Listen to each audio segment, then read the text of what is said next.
ನಮಸ್ಕಾರ, welcome to ಯೋಟಿವಿ Kannada. ರಾಜ್ಯ ಬಿಜೆಪಿಯಲ್ಲಿ ಕೆಲ ದಿನಗಳಿಂದ ಪಕ್ಷ ವಿರೋಧಿ ಚಟುವಟಿಕೆಗಳು ನಡೆಯುತ್ತಿವೆ.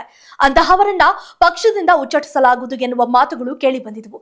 ಅದರಲ್ಲೂ ಬಿಜೆಪಿ ಫೈರ್ ಬ್ರ್ಯಾಂಡ್ ಯತ್ನಾಳ್ ಅವರು ಯಾರ ಮಾತಿಗೂ ಜಗ್ಗದೆ ರಾಜ್ಯಾಧ್ಯಕ್ಷ ಹಾಗೂ ಮಾಜಿ ಸಿಎಂ ಯಡಿಯೂರಪ್ಪ ಅವರ ಮೇಲೆ ಬಹಿರಂಗ ಹೇಳಿಕೆಗಳನ್ನು ನೀಡುವ ಮೂಲಕ ಪಕ್ಷಕ್ಕೆ ಮುಜುಗರನ್ನ ಉಂಟು ಮಾಡಿದ್ರು. ಆ ಹೇಳಿಕೆಗಳೇ ಕಳೆದ ಉಪಚುನಾವಣೆಯಲ್ಲಿ ಬಿಜೆಪಿಗೆ ಮುಳ್ಳಾಗಿ ಸಿದ್ದು ಸರ್ಕಾರಕ್ಕೆ ವರವಾಗಿತ್ತು. ಆಗ ಯತ್ನಾಳ್ ಅವರ ಮೇಲೆ ಶಿಸ್ತು ಕ್ರಮ ತೆಗೆದುಕೊಳ್ಳಬೇಕು ಎಂದು ಬಿಜೆಪಿ ವರಿಷ್ಠರಿಗೆ ಮನವಿ ಮಾಡಿದ್ರು ವಿಜೇಂದ್ರ. ಇದೇ ರೀತಿ ಈಗ ಇನ್ನೂ ಇಬ್ಬರು ಶಾಸಕರ ವಿರುದ್ಧ ಕ್ರಮ ಕೈಗೊಳ್ಳಲು ಬಿಜೆಪಿ ಕೋರ್ ಕಮಿಟಿ ಸಭೆಯಲ್ಲಿ ನಿರ್ಧಾರ ಕೈಗೊಳ್ಳಲಾಗಿದೆ. ವರಿಷ್ಠರಿಗೆ ಶಿಫಾರಸು ಮಾಡಲಾಗಿದೆ ಎನ್ನುವ ಮಾಹಿತಿ ಬಂದಿದೆ.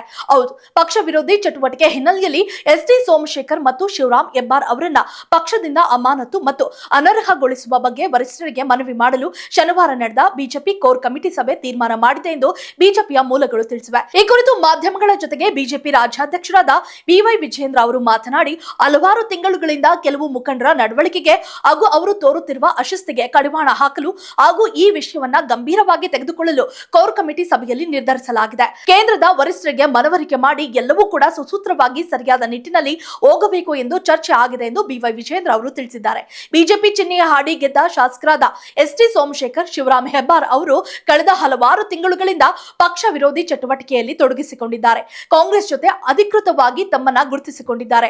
ಈ ವಿಚಾರವಾಗಿ ಬಹಳ ಹಿಂದೆಯೂ ಕೂಡ ಚರ್ಚಿಸಲಾಗಿತ್ತು. ಇದೆಲ್ಲದಕ್ಕೂ ಇದೀಗ ಇತಿಶ್ರೀ ಹಾಕಲು ಹಾಗೂ ಬಿಗಿಯಾದ ಕ್ರಮ ಕೈಗೊಳ್ಳಲು ಕೋರ್ ಕಮಿಟಿ ಸರ್ವಾನುಮತದಿಂದ ಕೋರಿದೆ.